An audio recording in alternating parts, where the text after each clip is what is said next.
Olá, bom dia.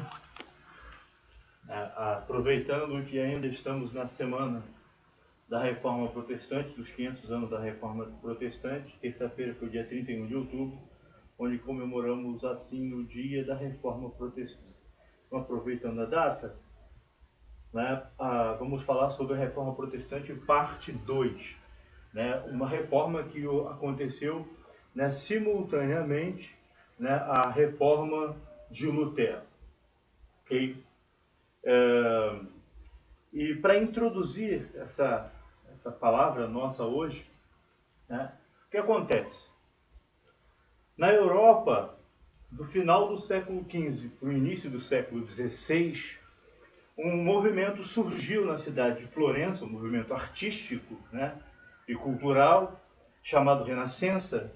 E a Renascença, ela pregava a fazer, a renascer a língua e a arte que era valorizada na antiguidade clássica, como a cultura e a língua grega, a arte grega, a cultura e a arte e a língua romana,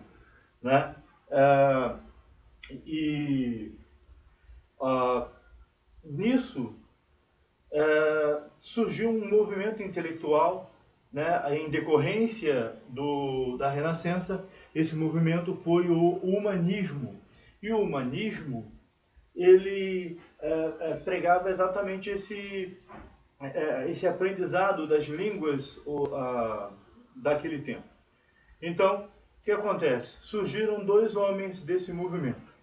Surgiu o Reuchlin, um alemão, que foi especialista em hebraico, e surgiu o Erasmo de Roterdã, o principal humanista do seu tempo, especialista em grego. E ambos foram importantes porque eles ensinaram as línguas originais da Bíblia e assim possibilitou aos reformadores de traduzirem a Bíblia, não do latim, que era usado pela igreja, mas do grego, do hebraico, e do aramaico também, para a linguagem do homem comum, para o alemão, para a Suíça.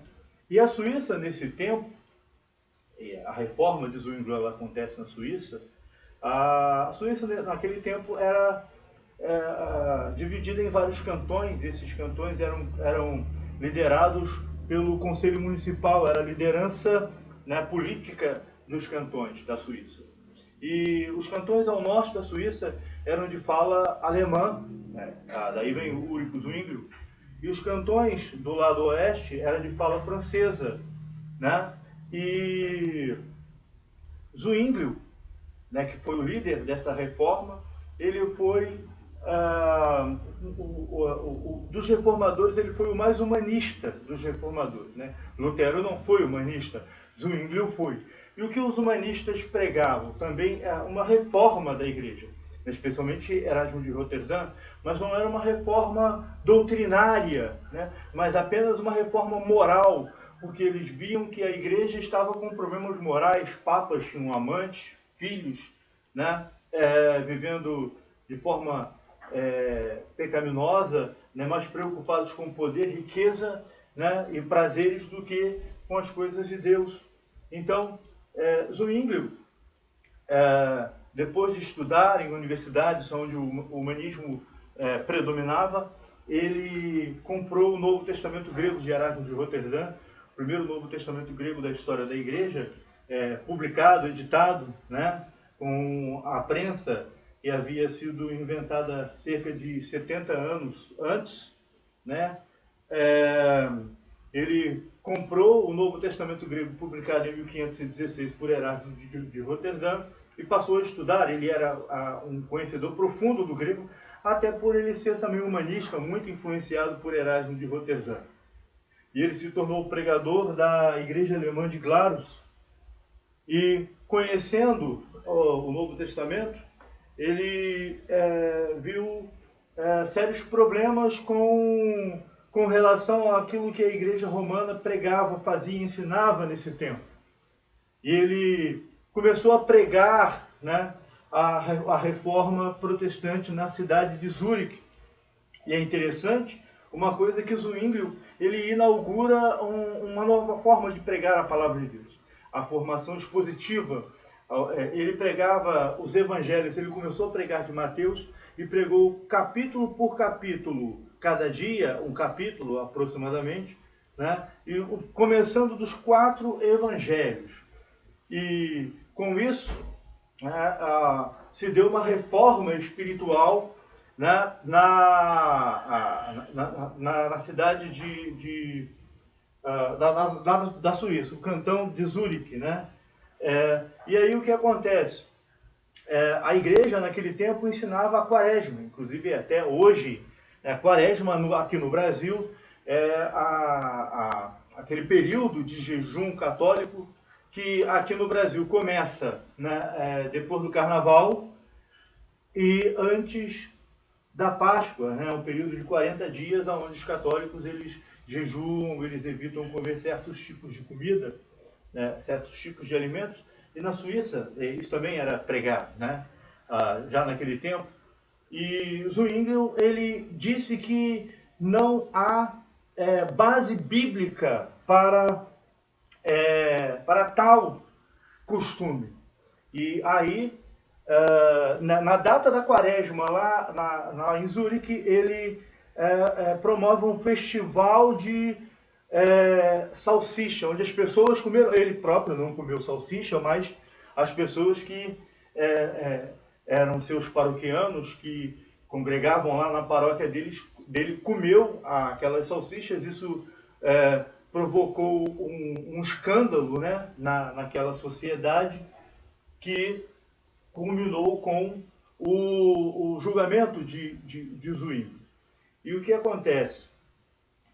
Naquele tempo, isso por volta de 1519, o Zwinglio foi convidado, ou foi intimado a participar de um debate com uma das maiores autoridades da Suíça naquele tempo, da Igreja Católica, né? E ele preparou 67 artigos para o debate.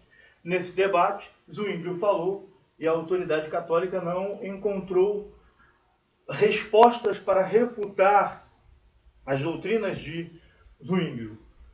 E aí o Conselho Municipal da cidade perguntou ao líder católico o que ele tinha a dizer para refutar Zwinglio. E ele não tinha resposta, porque as doutrinas de Zwinglio eram baseadas na Bíblia, né?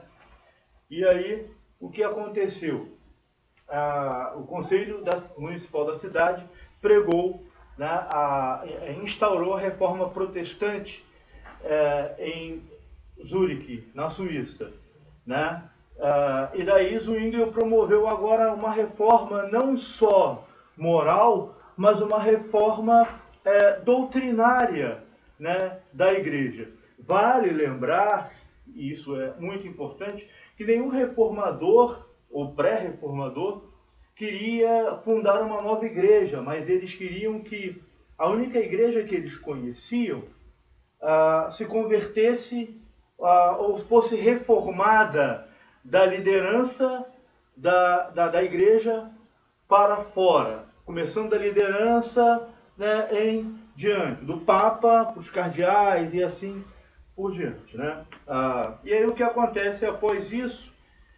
Zwinglio e o Conselho Municipal da cidade abolem as imagens de escultura, eles abolem a missa, eles permitem que a Bíblia seja pregada na língua alemã, que era falada em Zurique. Eles permitem na Santa Ceia, né, participar, comer não só da hóstia, não só do pão, mas também do vinho, né? E aí ele promove uma reforma na igreja. Uma outra coisa na Suíça também acontecia, né? E isso também vai provocar esse desejo por mudanças dentro da Suíça. Acontecia que a Igreja Católica, ela costumava contratar mercenários suíços para lutar em suas guerras. E muitos jovens suíços morriam nessas guerras, né? Zwinglio também não concordou com isso e começou a pregar contra essas coisas.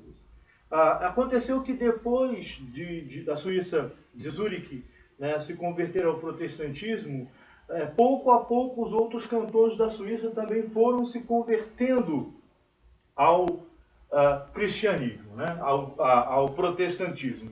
E aconteceu que houve alguns cantões continuaram católicos e outros cantões, né, se tornaram protestantes, né? E aí por volta de 1535 aproximadamente, né, houve uma guerra entre católicos e protestantes, né? E as forças católicas atacaram Zurique de surpresa e nesse ataque Zwinglio morreu, né? E a reforma protestante deu prosseguimento na Suíça, né, com Bullinger, que após a morte de Zwinglio, sucedeu Zwinglio na reforma suíça. Amém. Muito obrigado. A paz. Eu agradeço aí.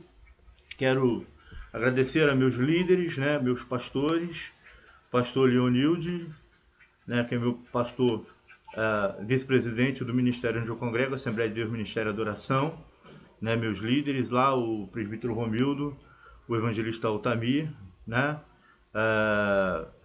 e o pastor Isaías José da Silva, meu pastor presidente, e o pastor Eliano Xavier Soares, pastor presidente de honra e fundador do Ministério. Agradeço a todos vocês que têm assistido, né, deixem um comentário aí embaixo do vídeo e dão um joinha aí para me ajudar. Obrigado, tchau.